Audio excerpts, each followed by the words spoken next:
Welcome to our channel. ఈరోజు మనం mixed vegetable curry ఎలా చేయాలో చూద్దాం. ముందుగా కావాల్సిన వచ్చేసి టమాటాలు, బంగాళదుంప, వంకాయలు, క్యారెట్, పచ్చిమిర్చి, ఉల్లిపాయలు, జీలకర్ర, కరివేపాకు.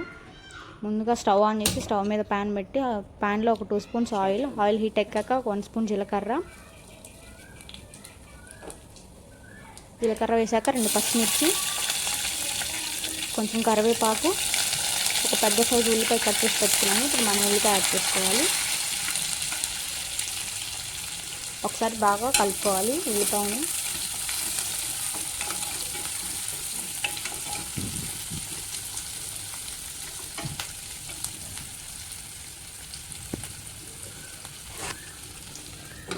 ఇదిగోండి, నేను ఆల్రెడీ ఆ గ్యాప్లో వంకాయ ముక్కలు కట్ చేసి పెట్టుకున్నాను. కొంచెం సాల్ట్ వాటర్లో వేసుకోవాలి వంకాయలు. ఇదిగోండి, మనకి ఇక్కడైతే ఉల్లిపాయ అయితే ఫ్రై అయిపోయింది. ఇంకొకసారి బాగా మిక్స్ చేసుకోవాలి.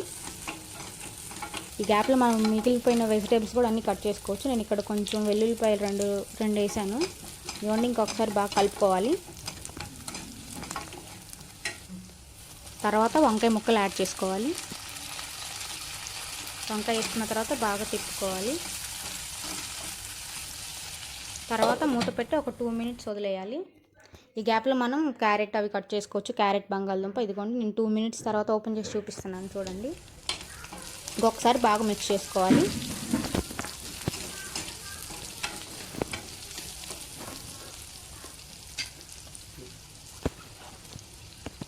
తర్వాత క్యారెట్ ముక్కలు, బంగాళదుంప ముక్కలు యాడ్ చేసుకోవాలి.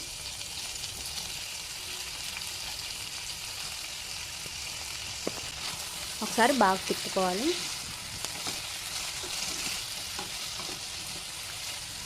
మాడిపోకుండా మీడియం ఫ్లేమ్లో పెట్టుకోవాలి. అన్ని వెజిటేబుల్స్ కదా, ఉడకడానికి టైం పట్టింది కాబట్టి మూత పెట్టుకోవాలి. ఈ లోపల నేను ఇక్కడ టమాటా కట్ చేసి పెట్టుకున్నాను చూడండి. ఇప్పుడు మూత ఓపెన్ చేసి చూడాలి.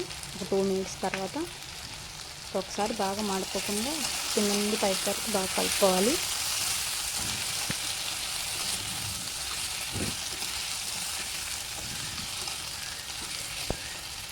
ఇప్పుడు టమాటా ముక్కలు యాడ్ చేసుకుందాం. నేనైతే ఒక 3 టమాటాలు తీసుకున్నాను. ఇప్పుడు బాగా టమాటాని ముక్కలకు పట్టేలాగా బాగా కలుపుకోవాలి.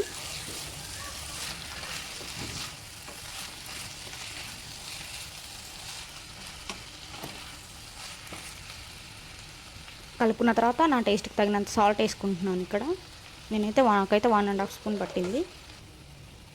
మూత పెట్టి ఒక 5 మినిట్స్ తర్వాత చూడండి, ఇలా అయితే ఉడికినట్టు కనిపిస్తాయి మనకి. అవన్నీ బాగా కింద నుండి పైకి వరకు బాగా కలుపుకోవాలి. మాడిపోకుండా ఉండేలాగా చూసుకోవాలి.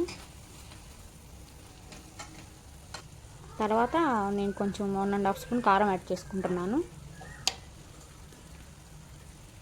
కారం వేసుకున్న తర్వాత కారం మన ముక్కలకు బాగా పట్టేలా కలుపుకోవాలి. చూడండి, నేను ఇక్కడ కలుపుకుంటున్నాను.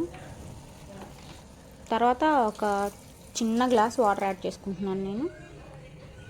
చూసారా, వాటర్ అంతా అయిపోయి ఆయిల్ అంతా పైకి తేలింది. ఇప్పుడైతే మన కర్రీ అయిపోయినట్టే. కొంచెం ధనియాల పొడి, కొంచెం ఇంట్లో చేసుకున్న గరం మసాలా పౌడర్ వేసుకున్నాను నేనైతే. ఒకసారి మీరు ఎప్పుడైనా ఇలా వెజిటేబుల్స్ అన్నీ వేసి కర్రీ ఎప్పుడైనా ట్రై చేశారా? లేకపోతే ఒకసారి ఇలా ట్రై చేయండి. మేమైతే అన్ని వెజిటేబుల్ వేసి ఒకసారి అయితే ట్రై చేసాము. కర్రీ అయితే చాలా బాగా వచ్చింది. ఒకసారి మీరు కూడా ట్రై చేయండి. ఈ వీడియో మీకు నచ్చినట్టయితే please like and share, subscribe.